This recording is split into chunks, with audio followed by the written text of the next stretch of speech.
Bwana, hivi umezipata taarifa ya kwamba Richard Mia Makuye, bilionea kutoka nchini Ghana, ambaye wiki chache tu zilizoweza kupita hapa aliweza kufanya bonge la birthday kwa ajili ya kuweza kusherehekea miaka yake 40, kutimiza miaka yake 40. Ni kwamba bwana huyu ambaye ni bilionea kutoka nchini Ghana, akaunti zake za benki zimeweza kufungiwa na serikali ya nchi yake, ambayo ni wizara ambayo inahusika na masuala ya fedha, ambayo ni FIC, yani Financial Intelligence Center.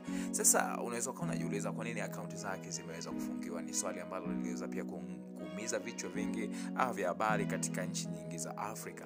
Ni kwamba wiki chache zilizoweza kupita, bilionea huyu na mfanyabiashara wa kimataifa kutoka ndani ya nchi ya Ghana aliweza kufanya vitu ambavyo vilikuwa ni vya kushangaza sana katika kumbukizi ya kuzaliwa kwake na kutimiza miaka 40. Hasa ni jambo pia la kuweza kusherehekea katika maisha ya kawaida, kuweza kuenjoy na ndugu na jamaa baada ya kufikisha miaka kadhaa katika umri wetu wa kawaida.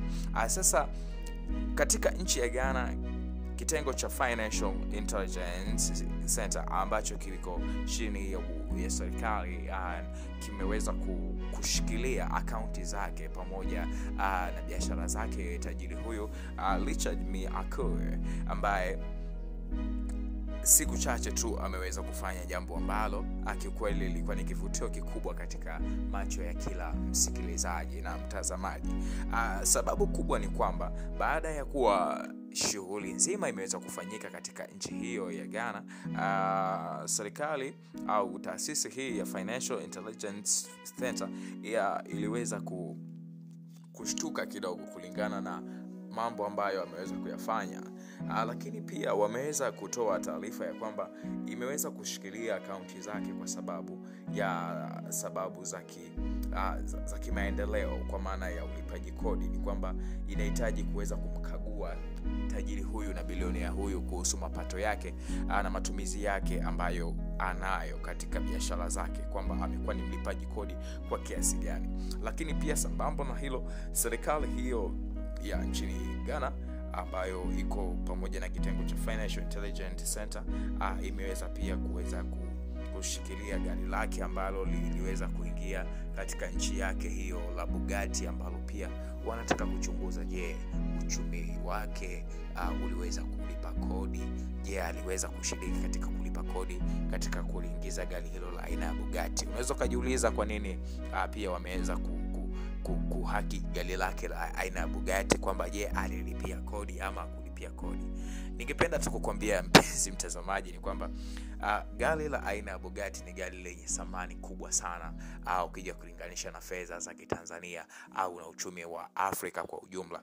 Ni kwamba fedha ambazo zinaweza zikatumika kununua Bugatti yani ni nusu, naweza nikasema ni nusu ya bajeti ya taifa la nchi ya Afrika, bajeti ya mwaka mzima. Kwa hiyo usijokashangaa pia serikali ya nchi ya Ghana ambayo iko na hiki chombo cha Financial Intelligence Center kwa ajili ya kuweza kukusanya mapato ndani ya taifa la Ghana, kwa nini pia wameweza kuhusisha gari lake ambalo limeingia siku chache katika viwanja vya nchi ya Ghana. Hivyo basi serikali au Financial Intelligence Center imeweza pia kuhusisha gari lake, kudai kwamba linatakiwa pia lifuatiliwe kwamba waliweza kulipa kodi vizuri. Hili jambo unaweza kusema kwamba limeweza kuchochewa na nini hasa? Hili jambo limeweza kuchochewa na nini? Ni kwamba katika siku hiyo ya happy birthday ya huyu tajiri Richard Mia Makuye, huyu bwana ni hatari sana wanangu.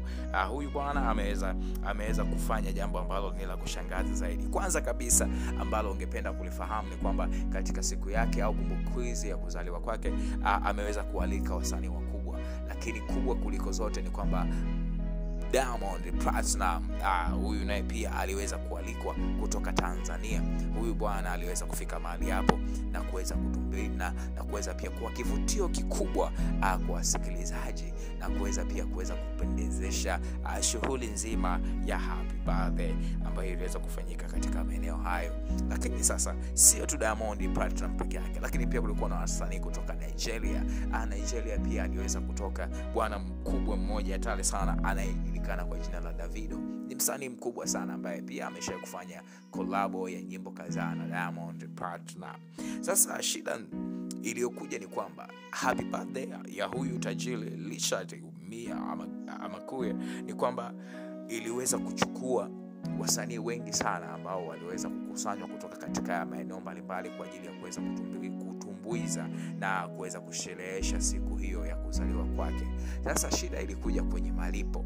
Watu wengi sana waliweza kujiuliza ni kwamba watu hao wamelipwa kiasi gani cha fedha.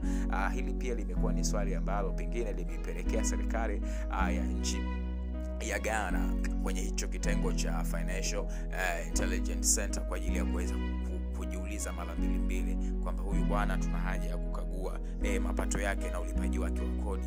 Ni kwamba sasa bilionea huyu aliweza kumlipa Diamond Platnumz fedha unaweza nikasema $600 ni sawa na shilingi bilioni 1.6 za Kitanzania.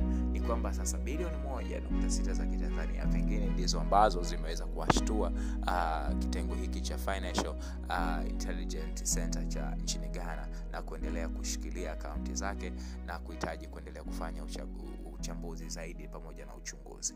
Lakini hawakuishia hapo, walienda pia wakaangalia Davido madogo. Sasa hao walikuwa ni Davido pamoja na Diamond ambao kwa hesabu za haraka wameweza kuondoka na bilioni 2 ukijumlisha ya Diamond pamoja na Davido mkali kutoka Nigeria.